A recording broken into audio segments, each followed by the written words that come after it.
Settle In on Off the Ball is brought to you by Guinness 00. Right, you are welcome back to another edition of Settle In with thanks to our friends at Guinness 00. I am unbelievably excited about our next guest. Vanessa Ogbonna is one of the winners of the Traitors, the inaugural Irish edition of the Traitors. Vanessa, is it too late to say congratulations? Probably not. No, I'll take it. Thank you. Welcome to the studio. Great to have you in here. When you refer to yourself as a winner of this thing, are you happy to share it with Kelly and with Eoin? Does that actually make it sweeter? 100%. Yeah. I think I think just even if you told me at the start, maybe not. Do you know what I mean? But I think from the journey of how it ended, I was very much I was ready to go a couple of times. So for me to have actually made it to the end, I think that's an accomplishment in itself. And then the way we ended up winning, for sure, it's just cherry on the top for me. It was really surgical at the end, the way in which you achieved the victory. There was just, you almost killed the suspense, because there was suspense all the way along. Every single episode was absolutely crazy, and then the three of you were like, no, we know what's what in this final episode. That it was almost like watching a World Cup final and the team ends up getting hammered in the end. Yeah, exactly. And I think even then, a lot of people some people weren't happy with the way it ended, because people want that suspense to the end, and people want drama and they want chaos and they want somebody to steal it under. And I think some people thought I kind of gave that a bit at the end, where I was gonna I had a bit of silence before I revealed that I was a faithful. I scared the girls a little bit. But I think definitely for me, at that stage I was being carried. Definitely by Eoin, and then Kelly being the decider. So for me, I was just kind of hey, thanks for trusting me. Let's get this done. Do you know what I mean? So, how is life different for you now compared to 2 months ago? Oh, I'm so busy. And I thought I was busy before, but it's different busy. But it's really, really nice. It's just different events, kind of chats, press. Just free stuff. It's class. I mean, that sounds like a dream.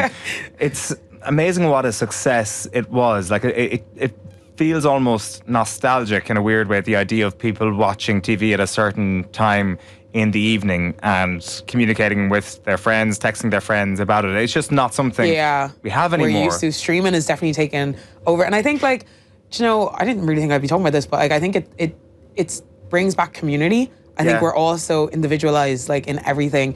And as much as I love work from home, I understand that kind of water cooler moment that people had something to go in and talk about, and you just keep talking about it. I don't think it was something that anybody ever got tired of. You probably talking about it, go into a meeting, come back out of a meeting, talking about it again, think about something, you see something, and it was just honestly, it's such a privilege to be part of it, because when applying, nobody knew that it was going to do what it did. And I keep saying that it's a credit to the editors, credit to RTE and everybody who was involved in that side, and that has nothing to do with us as characters. But to be able to be part of that, and for people to have loved it, hated it, felt anything towards it, I think that's it's class to be part of that. It kind of feels like the Traitors Ireland and any live sport are the only two things that people actually want to consume in live TV right now and communicate about. There's kind of a similarity there. People will be familiar enough with your story from the penultimate episode of the Traitors, when there was a final sort of round the table in a different room, and everybody told the story of their background. I wonder what the public's perception of you would have been had we known all that earlier, because I felt that obviously it's not that you were disliked in any way. I think you were very well liked, in fact. But actually, I think at that moment people were like, God, right, that this story makes us root for her even more. Context, right? Yeah. It gives you a little bit of context to me, and I think for me, obviously I've been me my whole life, but I don't tend to be what people expect. I'm very much a very confident person, but I'm equally very emotional. And I think that kind of can throw you. I think it's easier to accept people that are very linear. And I think I'm not linear. And I guess the context of my life gives kind of an understanding of all of those parts. I grew up as a very, very confident football player, and you know what sports does to people. You almost carry your shoulders up like people in primary school.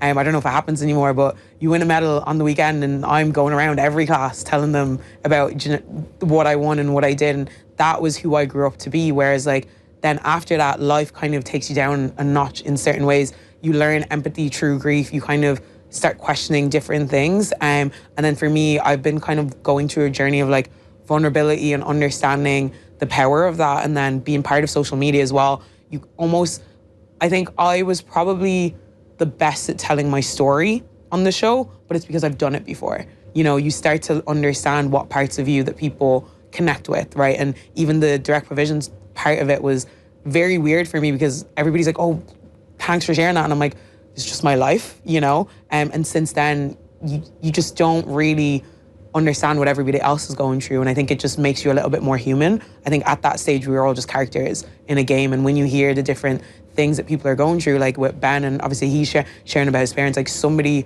who's gone through the same situation with like parents going through cancer and all those things, like they can connect with that. Maybe some people can connect with me, people can connect with Kelly, you know, like, and I think that was a really powerful moment in the show because it really just brought us down to like level playing field. Like we're all literally just human beings at the end of the day, whereas before people were really having a very weird parasocial relationship with us where it's like we're not humans, we're just rats in this kind of race in the game, you know? So it was really nice to kind of see people's reaction to that. That's so interesting. Like that, it's a very deliberate thing to leave that moment until the end of the show because they almost want you to be these not devoid of personality individuals, but they try and remove the backstory. That the beginning of your story has to be when you're lined up outside the castle, and then actually we get the human aspect right at the end. So that's a very deliberate thing. Yeah, I do like that though, because you know sometimes you're watching shows and you're just like, sorry for the sob story, but I still want you to lose. Do you know what I mean? And I think I do think it worked well for us. Whereas you know stuff like I don't know other TV shows and people are going through a competition, and then like they just throw in a really sad story and you're like, this kind of, I don't want to root for this person. And I think people, whether or not they rooted for me or not, I think they were able to either see Vanessa's part of the game and then Vanessa's a person. And I think that's kind of how I've been experiencing people since. It's either you see me as a character and you operate with me as a character, or it's like, look, regardless of what I thought about you in the game, it's kind of like kudos, well done for this side of things. So I think that's been really nice anyway. Let's talk about Vanessa, the footballer, then. Yay. When does she arrive on the scene? When do you first realise, geez, I'm quite good at this thing? Very young, like since literally the first day I touched the ball. Like I was always very hyperactive, very just busy. And initially in Tramore, I'd been already part of the athletic team, and I was doing Irish dancing at the time. Realised that wasn't for me. And my brother was like my best friend, and we did everything together. We did athletics together. So from primary school, I went into kind of Irish dancing. I don't know if it still happens, but you know, it's always used to be in like a church hall, kind of freezing Saturday morning. So I mean, I'm there at my denim skirt and everybody's in the dresses, like big curly hair. This is how much you know that I was like not self-aware at all at that age. I was like, class, not thinking like, yeah, you're sticking out so much here. My brother then decided to go to football one morning, which was also on a Saturday. And I was like to my dad, like, why is he going to that? Like, I want to go to that. My dad was like, no, you're going to this. I'm like, no, I want to go to that too. So I went to Irish dancing, walked the whole other side of Tramore, and then my brother was there. It was split into 4 quadrants, and there was like one quadrant that was for girls, and a lot of the girls that were in there were either in my primary school, which I'd recently just started, or in the athletic team. So they like called me in, and like in this instantly I was like, Dad, like, can I go? Like I actually, to be fair, probably was still wearing the skirt from Irish dancing now that I think back to it. And one of the coaches there was like, yeah, just let her in. I think I ran around for like 5 minutes and I was bet. Right. And then they were like, yeah, just keep bringing her back, and quit Irish dancing straight away. Kept coming, and I signed for one of the underage teams there like a couple weeks later. And it was just kind of from there, just had a natural talent, had a natural flair for the sport. And then the community in Tramore at the time, which is very unusual for early 2000s, there was a lot of girls teams. So I never played with a boys team. We were never stuck for a team. In fact, there was like A, Bs of the team. So I think I came in at a very like good time into the club, into a good club, which was like developing schoolgirls football. So how did your dad react when he found out that you ditched the dancing for the football? I'm sure he was happy about it. Like my dad was a massive Arsenal fan, and nobody knew anything about Irish dancing in my family. So, you know, I'm sure they were fine. Funnily enough, from a young age, I had already been like breaking gender norms, kind of in the sense that like as a African female at the time, you're not really seeing a lot of women in sport in general, let alone in wider community. So my dad didn't really think anything of it. It was just something that was fun, and my brother was going as well. So I guess for him it was probably easier, instead of having to go to Irish dancing and then go to football as well. Yeah, like did you have any female sports role models growing up then? No, I actually realised recently that I didn't. Stephen Gerrard was one of the reasons why I liked football, one of the reasons I started supporting Liverpool, for example. And one of my very tangible dreams was to become the first ever female footballer to play in the men's league. And I would play the last year of Stephen Gerrard's before he retired. So, you know what he did with like Henderson? That was meant to be me, you know? So that was the dream that I had. And I grew up as a tomboy, and a lot of my influences were male, like athletes, and a lot of the kind of positive influences in my life as well, like at the time, were like people in the club. So for me, I grew up very much like not really understanding. And at the time, there wasn't really a lot of positive footballing female athletes, do you know what I mean, at the time. There wasn't a lot of money in it either. So yeah, no, definitely more focus on the male side of things. Because this obviously goes from what is a hobby and something that every child should have the opportunity to do into something that can become a serious opportunity for you. At what stage during your childhood and your adolescence do you start to realise, God, this is actually something that I'm very, very adept at? Probably, was I like 7? I can't remember the years. It was either 2007 or I was 7. I think it was 2007. And in about 2009, I had gotten a call up to like, I think it was like the emerging talent and all of those things. So I was doing that. I was playing probably 2 or 3 teams for Tramore. I had been playing Wexford Schoolgirls. I had been playing any of the kind of regional things that would come up. And then it came to the time to kind of have the underage, I think under 15s team at the time. And I'd gotten called up for that, made it to like the last round before then realising that actually I can't play for Ireland because I was an Irish resident and not a citizen at the time, which was like very heartbreaking. But like from about that, literally from the get-go, I kind of had an idea that I'm good at this thing. And then with being able to play for multiple teams, it was kind of obvious as well. And then I guess not making that team was probably the worst thing that had happened. Well, yeah, worst thing that happened at the time. And it was like the process that I had in my head, it was like, you play for a club, you play for region, then you play for country. Like if I can't play for country, what am I doing? And there wasn't the League of Ireland set up that there is now. So I think the age to play for Wexford Youth at the time was 17 or something. And me and myself and Aisling Frawley, a girl that had played for Wexford Youth, had been called up from Tramore to train with Wexford for a year or 2 or something. And to me, that just didn't make sense to sign for a team and not train. So as a child and very rational person, I was like, well, there's no point playing football anymore if I can't play for Ireland right now. So I think if I'd had probably more understanding of where I was in the process, or if I had somebody to be like, hey, look, like, and I think nobody really knew how long it would take. Nobody knows how long it would take to get your residency or nationalisation and all those things. So it's something that we could have been waiting for forever. It's something that could have never happened. So for me, it's like this external thing is stopping me from playing football. So I'm just going to stop playing football. Yeah, because I did wonder where like football sits in terms of your story of belonging. Like, is it something that you excel at and therefore you get a greater sense of self as somebody who's come through the direct provision system in Ireland and makes a home here? Or is it actually something because of that story there where you're deemed to be a resident, not a citizen, and it actually holds back your career and then your sense of belonging is in a vague space? Weirdly enough, I've never questioned my sense of belonging until the riots in 2023. Like, wow. I grew up more Irish than I did Nigerian, which caused a lot of problems for me at home. Because as a child, like, you just have access to what you have. You're not thinking of what else is going on. And once again, like, I think this is kind of the unfair part of sport. It's like, once you're good at something, nobody cares. Nobody cares where you're from, nobody cares about your attitude, nobody cares about whatever. So I think growing up, I was definitely a very cocky child because I was the fastest. I was quite big for my age. So there was a lot of things that I was able to get away with until about like 18. Now I have to figure out how to take an actual touch. Do you know what I mean? Instead of just like losing the ball and then running after it. So there's a lot of things in my development that allowed me to excel very quickly. And that is, again, nobody cares where you're from when you are scoring a bunch of goals, you know? And luckily as well, I actually, as part of United FC, like, we went back to Tramore and met with my coach, Peter, and he was kind of saying, like, they didn't think of that either.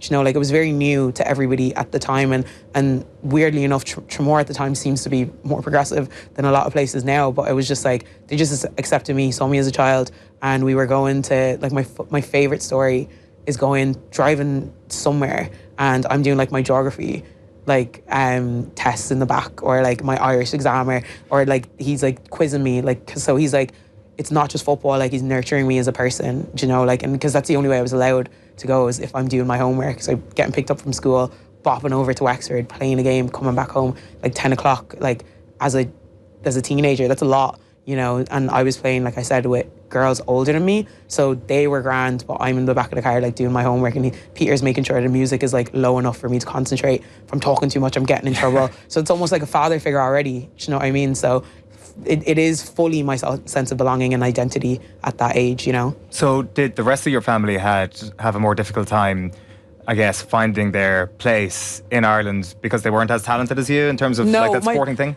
Luckily enough, my brother's class as well. Like he was playing with the boys team at that time. He quit football and chose athletics, and I quit athletics and chose football actually. So it's the same thing. It was like, and I think it's more just about the people we met and the community. And I think if anything, I would even say that accelerated my mom and dad's integration into this country. Of course. In the sense that like when you're in direct provision, you're just in this house with a bunch of other people that aren't in the community. Whereas in sport, my parents have to show up to the games.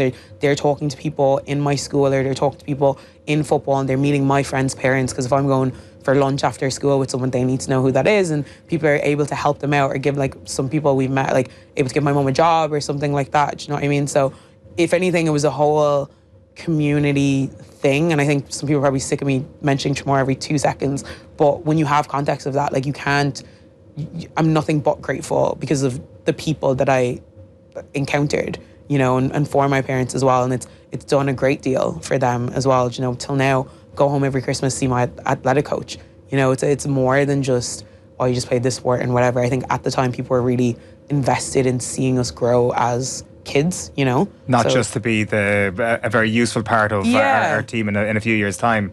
It sounds like an amazing place, Class. to be fair. I don't know if it's the same now, but you know, when it was, that was the experience that I had with the people there. So I'll always mention that because, like you said, it is the reason I felt like I was part of the community, you know. So you talked there about the under-15 call-up and, you know, the dreams being shattered a little bit at the age of 13, temporarily, while the citizenship thing is up for grabs, or it's a conversation that's happening. Talk to us then about where sport takes you in your collegiate life. So coming off the back of that, then I just kind of didn't train as hard anymore. I didn't really care. I started eating whatever I wanted. I think I was going into third year or something. The time is all muddled up. Going into about third year, I'd say, and at that stage I just didn't care anymore. I was like, all right, cool. I'd already started the process to go to America because one of the girls had done it in Tramore, and I just kind of put that on hold.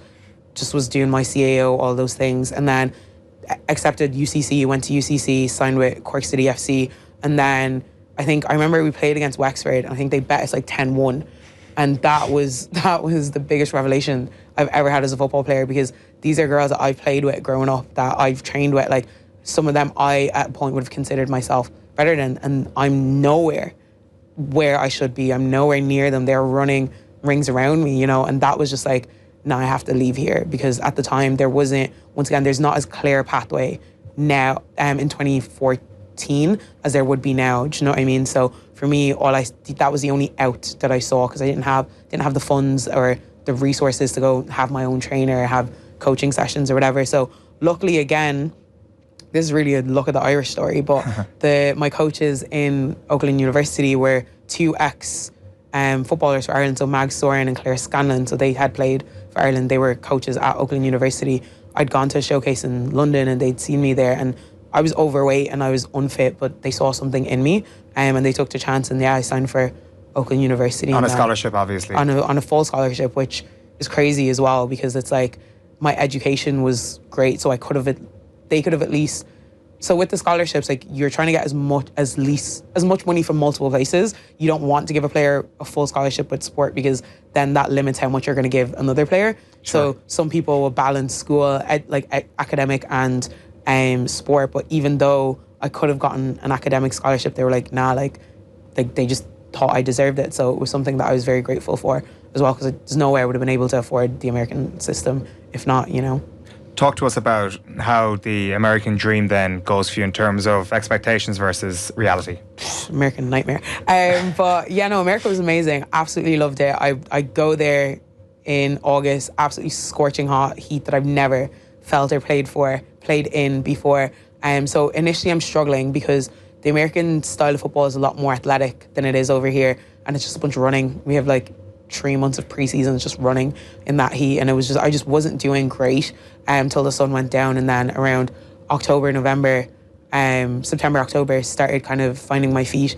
The American collegiate system is different here as well. It has a little bit of a roll-on, roll-off kind of feature. So I would probably come on middle of the first half, come off in the second half, or no, middle of the first half, stay on for the second half, and then come off kind of 20 minutes left in the game. So that was how they kind of kept my stamina kind of at bay. Because like power-wise, I was kind of on top, but with the stamina, I wasn't like lasting as long.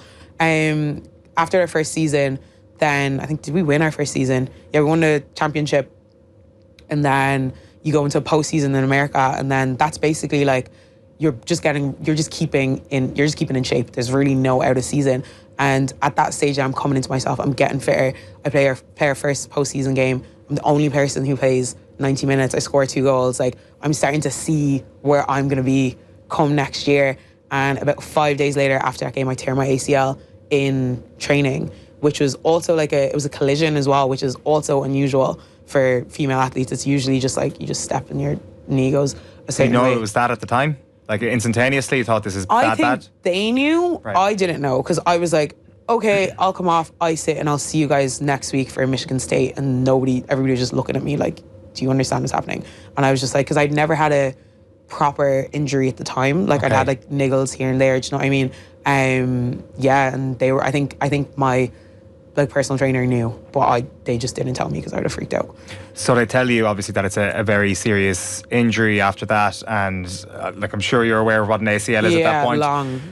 At what stage do you realise then that it's potentially, I don't want to say a life-changing one, but a career altering one? Yeah, 100%. Like, I think instantly, because at that stage I had worked so hard to kind of get to where I was. Like, and I think one thing that people don't realize, like in like kind of American team dynamics, like it's very catty, it's very competitive. Like, once a player comes in, like it's not like here sometimes you can be friendly, like people don't want you to come in. So the second I came in, it wasn't really, we were all friends off the pitch, but you kind of knew that like people were going for your spot. So when it was like clear that, okay, initially I wasn't really showing the potential that they had seen in me because I was struggling, I think once that was kind of come true, it was clear where I was going to be on the team. So for me, that was like very mentally challenging because, like I said, I'd worked for about 9 months or something trying to get to this place. Now I'm here, and you just don't know how the body's going to fare with something like that, you know? But luckily with that system there, you've insurance and everything, so you get the best of the best of the best. But it was a very challenging experience. And then obviously, like in that time, my dad passed away as well. So I think in a sense, the grief made me like fully like kind of go heavy into the recovery, because it was like, there's nothing I can do about my dad passing away, but there is something I can do about getting back to football, you know? So I sometimes when people lose something, they just go really like workaholics or whatever, and that was me. I think it made me more tunnel vision than ever into the sport. So even like now my right knee, which is where I tore my ACL, is actually stronger than my left knee, because I was just so obsessed with getting back to it. I lost so much weight. I was so much fitter coming out the other end of that. So for me, from a career athletic point of view, I actually came out better at the other end. But I think the grief had something to do with kind of that drive to be better, you know? Does that end up postponing the grief to some degree, given you're so focused on this thing? Yeah, 100%, because I'm not at home.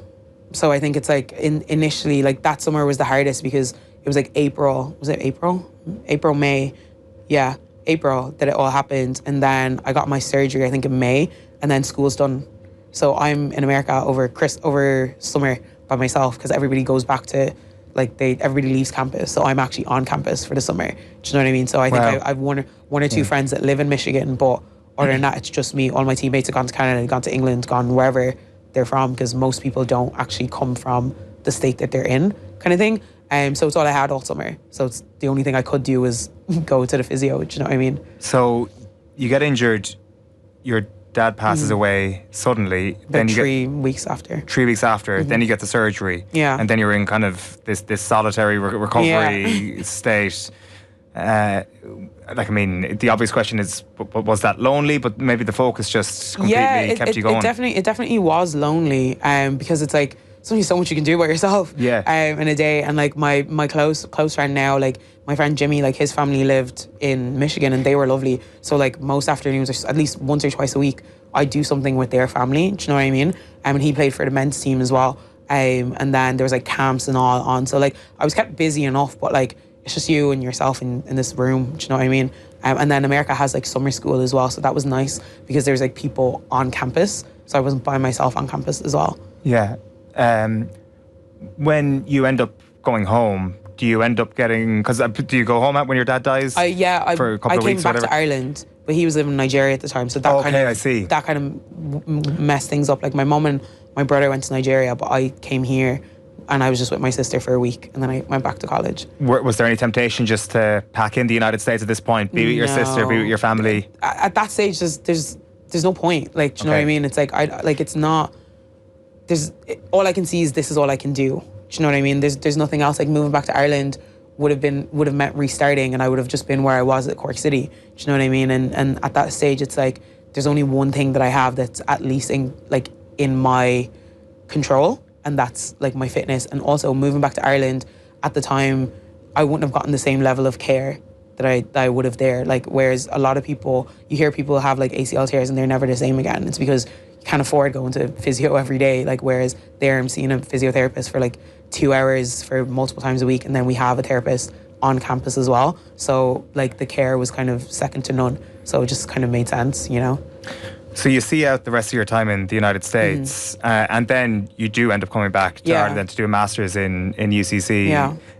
Is football still very much the dream at this point? Yeah, so I think you mentioned something that I've actually never thought and never vocalised, but until college was done, my grief was postponed.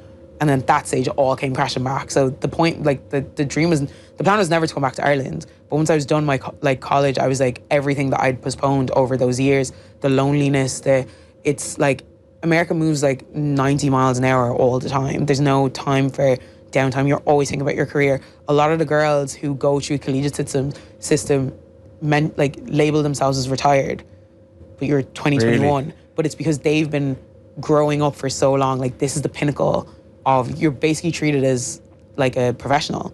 Everything is paid for you. All your food is given. You graduate, and there's no real, unless you're drafted or do something NCAA like worthy, you're not playing football anymore. And it's not, whereas Ireland does better with kind of like the league aspect. There's no, like, America's massive, like, leagues aren't as, it's mainly just a kick around for most people unless you're professional or semi-professional, and that's very hard to get into. Okay. So for me, it was like my dream was finish college. I thought I'd have had good enough stats leaving to be able to like get drafted or get scouted for one of the professional teams, and then kind of graft my way into professional football. But then coming back to Ireland, then that was kind of held off, and I was like, okay, cool, let me get my master's, have an education in the back pocket, because as a woman you have to have something. And then it just kind of went pear-shaped after that. How do you mean?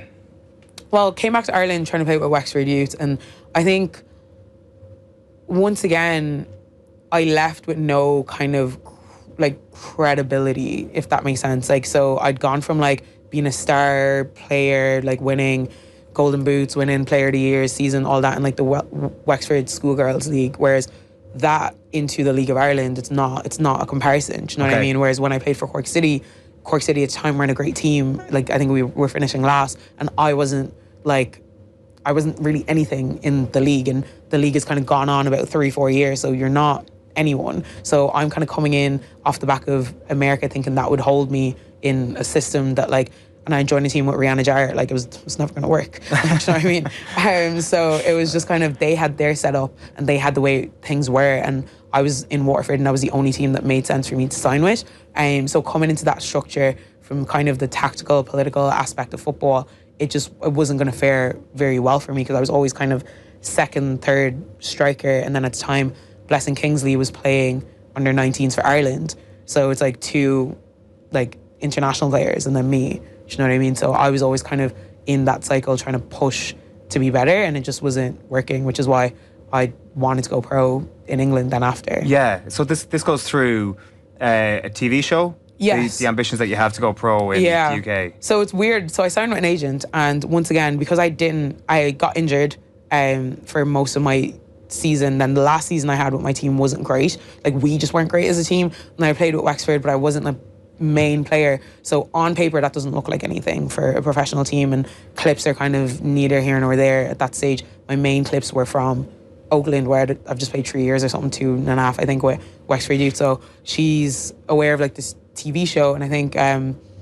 Hayley Nolan had gone through the same TV show the first season, and she was like, okay, like there's some potential here to kind of like get scouted while doing this TV show, Anya Luco and the Committa sisters and all of that. So I was like, all right, cool, let me go and do that, make a name in London a little bit, get some contacts.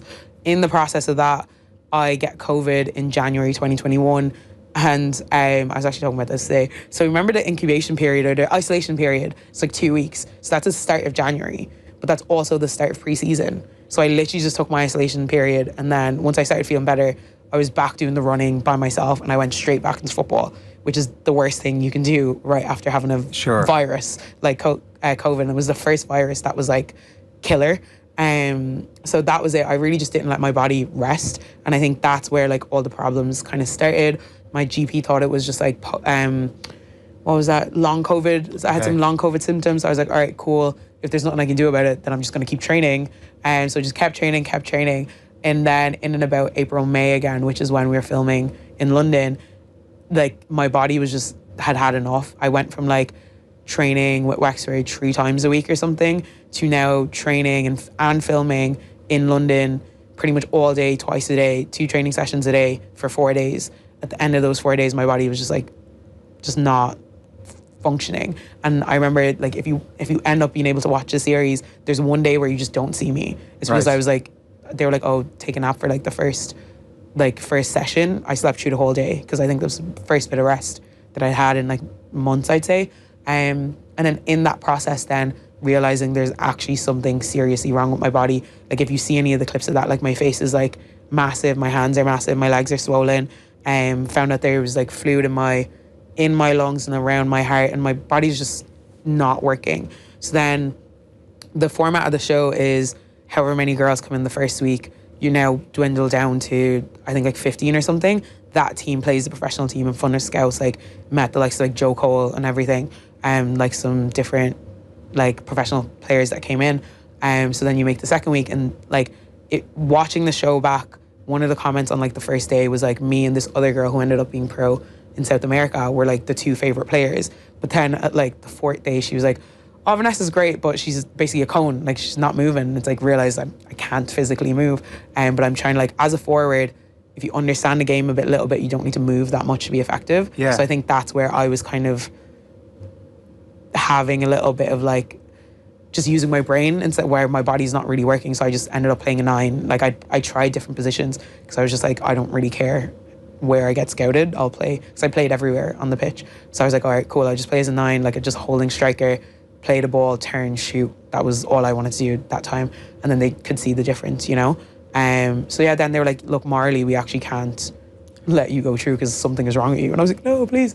Came back to Ireland, in hospital for a week, and yeah, I got diagnosed with lupus after that, and it's an autoimmune illness.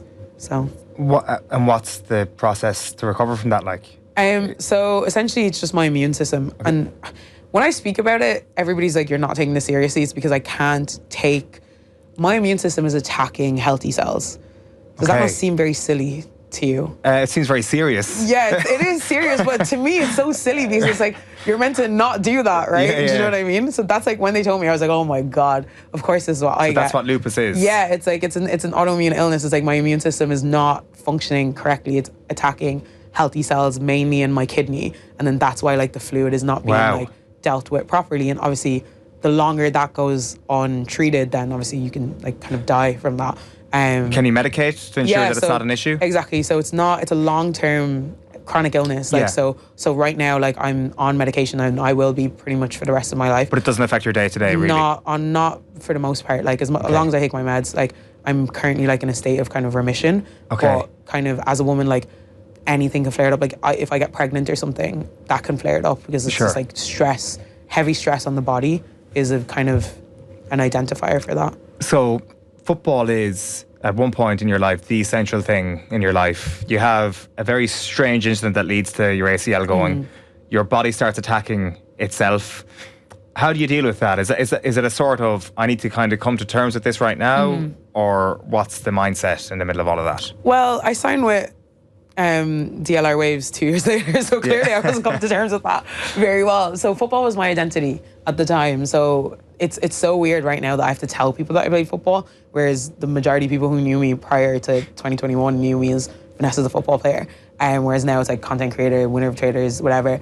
And yeah, it was really hard to take because I didn't know anything else. I realized, and I don't know if you've watched this, but Thierry Henry was on Diary of the CEO, and that I broke down watching that because nobody has ever articulated how I felt when he spoke about leaving the game. And he said essentially that like, you either leave the game or the game leaves you. So like, there's no way to leave football at a high level in a positive manner. You're either on top of the game, you leave it, and now you don't know how to deal with, and that's what he was saying. Like, he obviously left at a very high point of his career. He doesn't really know how to be a regular person, or it's taken away from you, and you spend your life trying to kind of chase that back. And that's where I was still trying to do everything to get that back, where exercise is great for the body.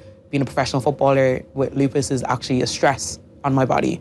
So that's kind of what happened when I signed with DLR Waves. I'd gone through pre-season, but near the end, it was just too much. And I just kept getting flare up after flare up after flare up after every training session.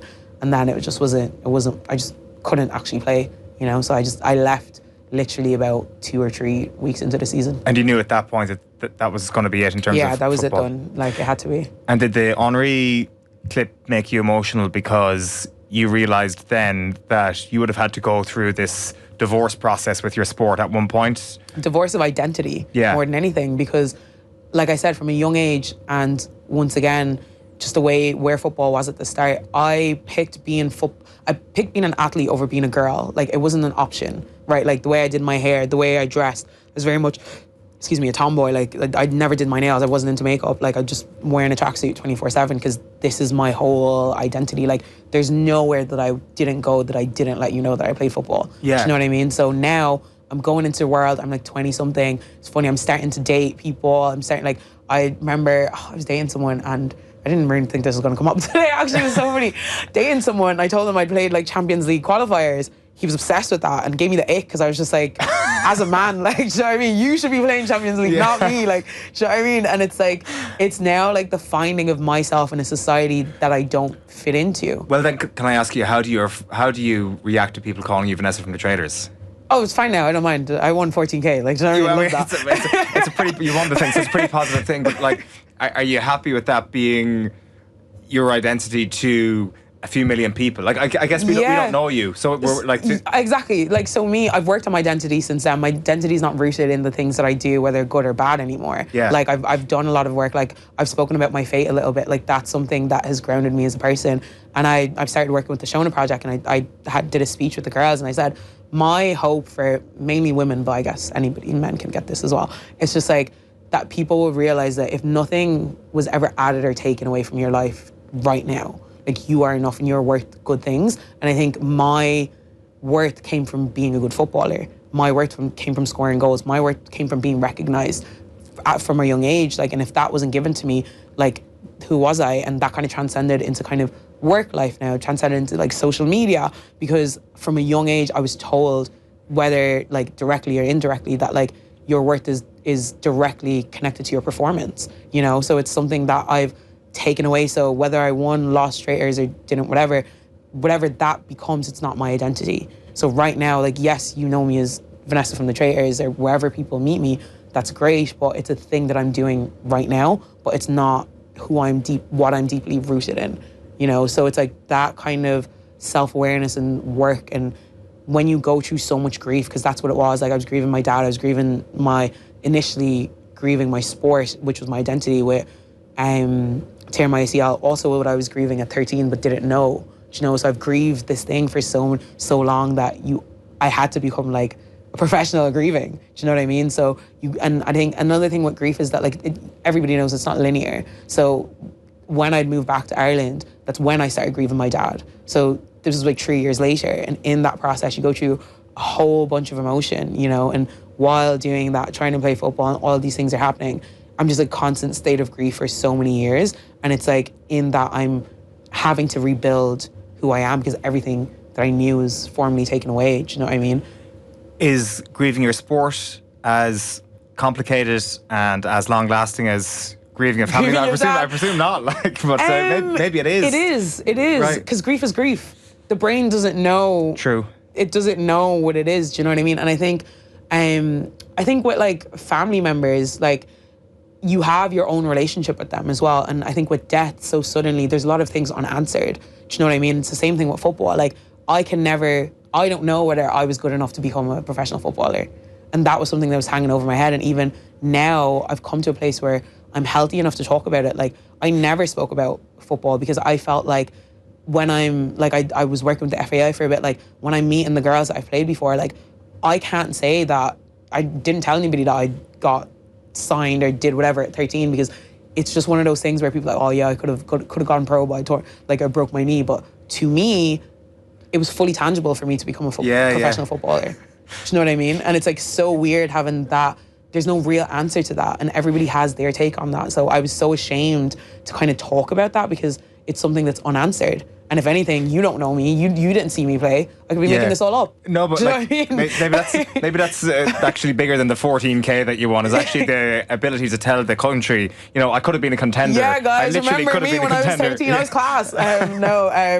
Yeah, like, do you know what I mean? And it's so hard. And a lot of those girls that I played with have gone on to do great things, you know. And it's like, what I wanted to do when I was making my dream up, what they're doing wasn't available. So it's weird because it's like what I wanted to do is available now. I just didn't know it would be available 10, 15 years later. But they're doing it. And they're doing great. The girls are doing great. But it's like when the girls are flipping going to the World Cup, I'm not going to be like, hey, remember I used to play with you guys? You know, it's a weird thing. And I've had to have dealt with it. And I'm in a better place about it now. So it's just this part of the journey that I've had to kind of go through. Can you get joy out of watching football? No, I don't.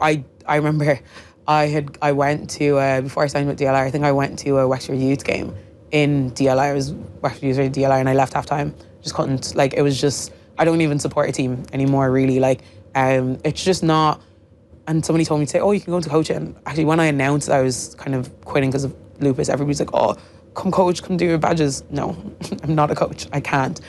So I think doing United FC is almost like a full circle moment for me because right now I don't think I can be a coach or be whatever, but I think for women in sport, branding is really important and marketing is really important, and whether it's said or unsaid, like unfortunately there's not enough done for girls. For whatever reason, you can have the debate of whether women should get paid or whatever, but I just think in general people are working just as hard, if not twice as hard, and at the end of the day, like, what is it really for? You know, like the wider community. And I kind of had this thought a couple of weeks ago, massive players from League of Ireland retired, and I was thinking, like, at one stage I would have wanted to have flipping 100 and whatever, goals, caps, all of these things, but like, what do they get from that? You know, some of them are going straight back to work, and it's like, it's a shame that they've spent so much of their life playing this thing, and as much as we care about football, the wider world won't maybe respect them as much for it. And that kind of broke my heart. So for me, I guess my focus now is like, okay, how can we tell stories of football players or whatever, and to the next generation, because branding is really important. If young girls can't see a benefit of missing parties, of going to the next other side of the country for however many hours of like Saturdays spending on a pitch, why would they do it? You know, because I think we didn't have access to the information, but right now they do. Do you know what I mean? So it's like everybody wants to do stuff that looks glamorous, and is being a female athlete in Ireland sometimes as glamorous as it should be, you know? And obviously that's not why you play it, but no. I think from my side of things and where I'm standing, being in media and stuff like that, I would love for them to get a little bit more exposure, you know? And I think that trickles down as well, because as part of the show, like one of the girls, I think she's like second year or something, she was like, oh, I might have to think of whether I'm going to quit football for my junior cert. One of these boys are playing 4 sports for like 7 teams, and he doesn't care about that because he knows that there's something, whether he's going to get in GA, whether he's going to get in football, he's going to get some level of kind of notoriety from this, whereas the girls are kind of like, oh, what's the point still, So, and that was kind of a heartbreaking kind of realization for me, I think by the time this goes out, the first episode at least of United FC is it's not dropping all at once. It's coming out once every week. Once every week. Six so weeks, yeah. I think by the Sorry, time I'm kind of jumping all over the place. Not at all. I think United FC, it's going to be a 6-part series for RTE, so that's going to be dropping probably now if you're listening to this anytime close to when we've been recording. Vanessa, it's been great chatting to you. Thank you. It's been an absolutely fascinating conversation. It's a fascinating story that I'm sure you've told plenty of times over the last couple of weeks. But congratulations on a hell of a year so far. Thank you. And best of luck with the new series as well. Thank you so much. And this is actually my favourite conversation. I think not a lot of people understand the sport aspect, so it's nice to be able to because there's a lot of things that I've told you that I haven't said before, which is great, obviously, for the pod. It's really nice to be able to kind of go through that as well. This is kind of therapeutic for me also. Great, well, thank you for trusting us with that, Vanessa. Lovely, thank you so much. Thanks for having me. Settle in. On Off the Ball Is brought to you by Guinness 00.